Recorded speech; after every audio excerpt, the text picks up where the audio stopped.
Shalom, salam berkat dari kami untuk pendengar sekalian. Saat ini pendengar akan diberkati dengan program Hari Ini Harinya Tuhan bagian yang ke-8. Sebuah program rohani tentang doktrin Alkitab yang menolong kita untuk semakin tertanam dalam kebenaran firman dan bertumbuh dalam kemuliaan. Bersama hambanya, Pendeta Gilbert Lumendo, STH.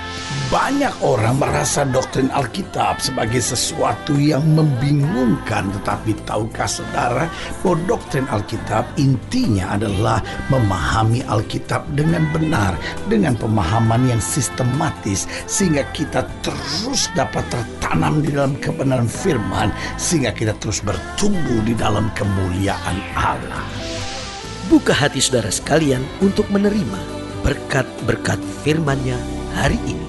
Dunia di mana kita hidup adalah dunia yang penuh dengan pengkhianatan, sehingga kita tidak perlu kecewa, kita tidak perlu putus asa ketika kita dikhianati, karena memang dunia di mana kita hidup saya sebut dunia pengkhianatan.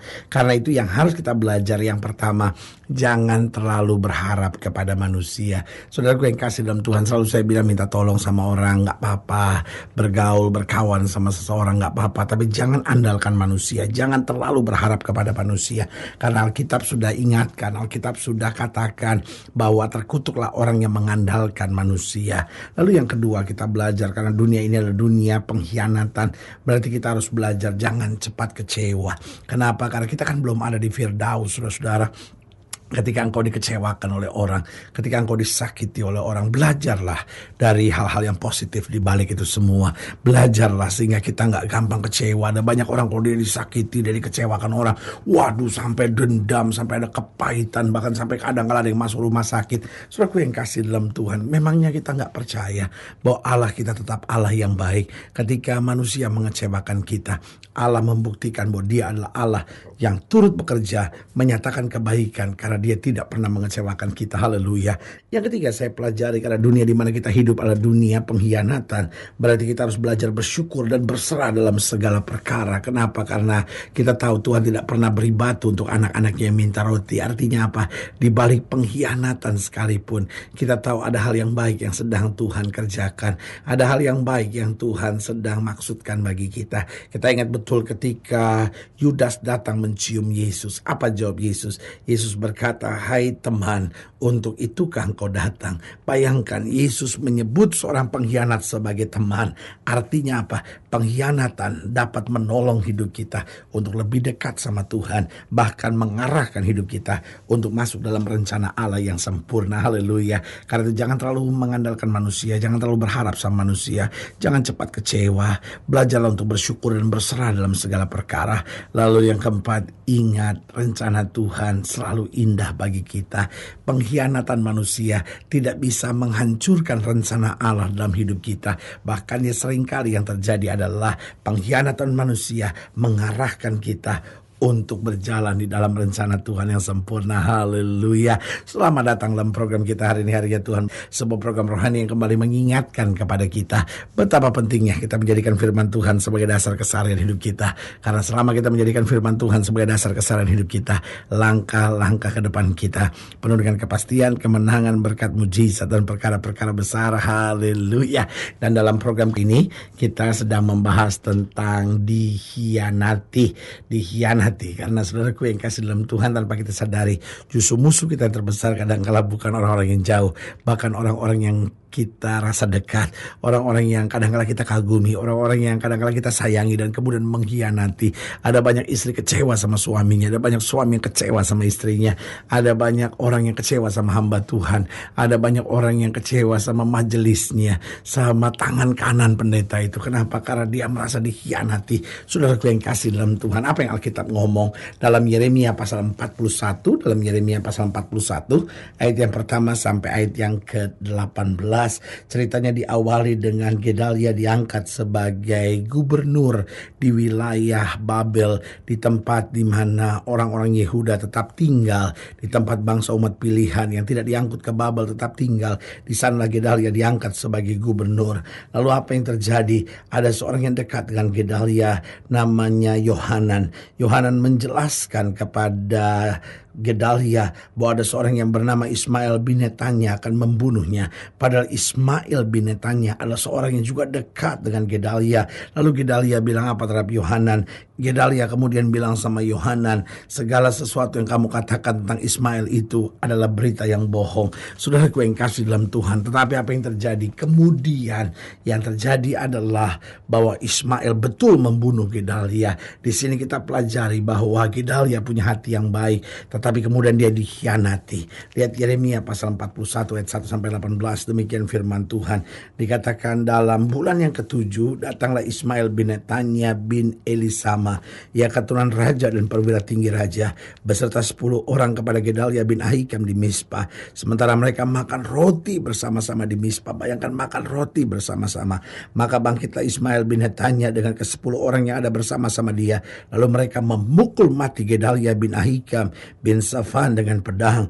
Demikianlah Ismail membunuh dia yang telah diangkat Raja Babel atas negeri itu. Juga semua orang Yehuda yang ada bersama-sama dengan Gedalia di Mizpah dan orang-orang Kasdim yakni prajurit yang terdapat di sana dipukul mati oleh Ismail. Esok harinya sesudah ia membunuh Gedalia, ketika itu belum ada yang tahu, datanglah orang-orang dari Sikem, dari Silo dan dari Samaria, 80 orang jumlahnya yang janggutnya bercukur, pakaiannya koyak-koyak dan badannya bertore-tore. Mereka membawa korban sajian dan kemenyan untuk dipersembahkan di rumah Tuhan. Lalu keluarlah Ismail bin Netanya dari Mizpah untuk mendapatkan mereka sambil menangis. Ketika ia bertemu dengan mereka, berkatalah ia kepada mereka, pergilah kepada Gedalia bin Ahikam. Tetapi ketika mereka sampai ke tengah-tengah kota itu, maka mereka disembelih oleh Ismail bin Netanya dengan dibantu oleh orang-orang yang bersama-sama dengan dia. Mayat-mayat mereka dicampakkan ke dalam perigi. Tetapi di antara mereka terdapat 10 orang yang berkata kepada Ismail, janganlah bunuh kami, sebab kami masih mempunyai perbekalan tersembunyi di luar kota, yakni gandum, jelai, minyak, dan madu. Maka ia pun membiarkan mereka, tidak membunuhnya bersama-sama dengan rekan-rekan mereka. Adapun perigi kemana Ismail melemparkan segala mayat orang-orang yang dipukulnya mati itu adalah perigi besar yang telah dibuat oleh Raja Asa untuk menghadapi Baesa, Raja Israel. Itu yang diisi Ismail bin Netanya dengan mayat orang-orang yang mati terbunuh itu. Lalu Ismail mengangkut sebagai tawanan seluruh sisa-sisa rakyat yang ada di Mizpah itu, putri-putri raja dan semua orang yang masih tinggal di Mizpah yang telah ditempatkan di bawah Gedalia bin Ahikam oleh Nebuzaradan, kepala pasukan pengawal itu. Ismail bin Netanya mengangkut mereka sebagai tawanan, lalu ia berangkat untuk menyeberang ke daerah Bani Amon. Tetapi ketika Yohanan bin Karea serta semua perwira tentara yang bersama dengan dia mendengar tentang segala kejahatan yang telah dilakukan Ismail bin Netanya, maka mereka pun mengumpulkan semua anak buah mereka, lalu mereka berangkat memerangi Ismail bin Netanya. Mereka bertemu dengan dia di telaga yang di Gibeon. Ketika seluruh rakyat yang bersama-sama dengan Ismail melihat Yohanan bin Karea serta semua perwira tentara yang bersama-sama dengan dia, maka bersukacitalah mereka. Semua orang yang diangkut sebagai tawanan oleh Ismail dari Mizpah itu berbalik dan pergi mengikuti Yohanan bin Karea. Tetapi Ismail bin Netanya beserta 8 orang terluput dari tangan Yohanan dan pergi ke daerah Bani Amon.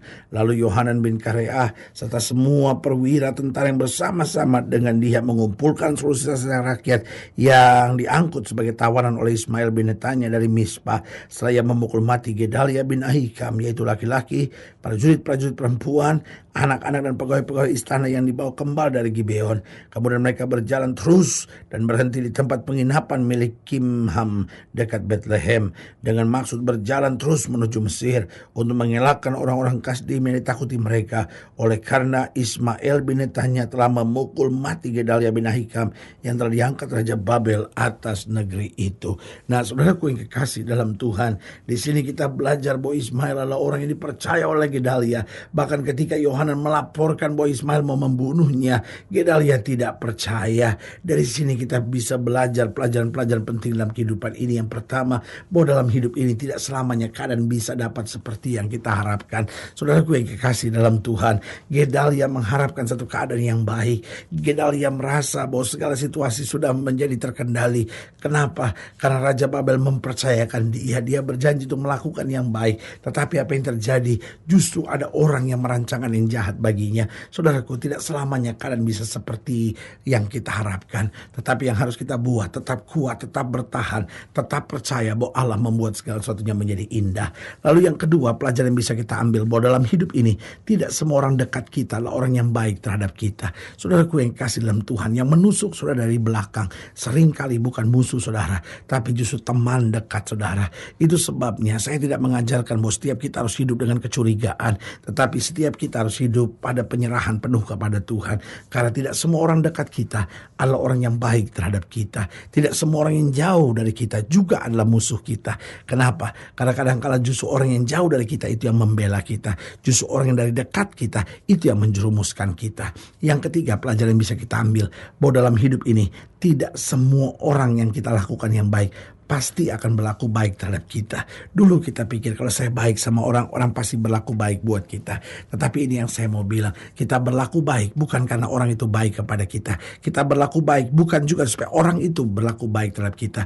Tetapi kita melakukan yang baik supaya nama Tuhan dipermuliakan dalam hidup kita. Kita melakukan yang baik karena segala yang jahat memang sudah dibuang Tuhan dari dalam hidup kita. Kita melakukan yang baik karena Tuhan telah menjadikan kita orang-orang baik yang mempermuliakan nama Tuhan senantiasa. Haleluya. Dan yang keempat, pelajaran yang bisa kita ambil bahwa dalam hidup ini tidak selamanya suasana yang menyenangkan itu baik bagi kita. Bayangkan Gedalia sedang makan roti, tapi justru di situ dia dibunuh. Saudaraku yang kasih dalam Tuhan, kita selalu ingin suasana yang menyenangkan. Tetapi ini yang saya mau ingatkan, tidak selamanya suasana yang menyenangkan itu baik bagi kita.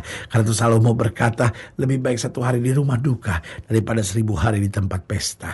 Karena itu belajarlah bersyukur dalam segala perkara, meskipun keadaan sedang tidak menyenangkan, tapi kita imani bahwa apa saja yang Tuhan kerjakan itu baik buat kita. Saudaraku yang kasih dalam Tuhan, kita belum ada di Firdaus, kita masih ada di dunia. Air mata kita kadang-kala mengalir, hati kita kadang-kala sakit, tetapi tangan kita tetap memegang teguh pada Tuhan, mata kita tetap tertuju kepada Tuhan, kaki kita melangkah seturut dengan kehendak Tuhan. Maka yang kita lihat hanyalah berkat, kemenangan, dan mujizat setiap hari dalam hidup kita. Haleluya. Saudaraku yang kasih dalam Tuhan, jika saudara ingin dilayani lebih jauh, hubungi kami melalui telepon, hubungi kami melalui surat, kunjungi website kami. Karena kami ada untuk membawa Bapak Ibu saudara senantiasa lebih dekat pada Tuhan dan mengalami kasih kuasa mujizat yang luar biasa. Haleluya. Secara khusus melalui program ini juga saya mau berdoa buat setiap saudara yang sakit, setiap saudara yang berbeban berat, karena kita percaya bahwa bagi Allah tidak ada perkara yang mustahil. Nah, saudara ingin didoakan secara khusus, boleh taruh tangan kanan saudara di dada dan kita akan berdoa. Mari kita berdoa.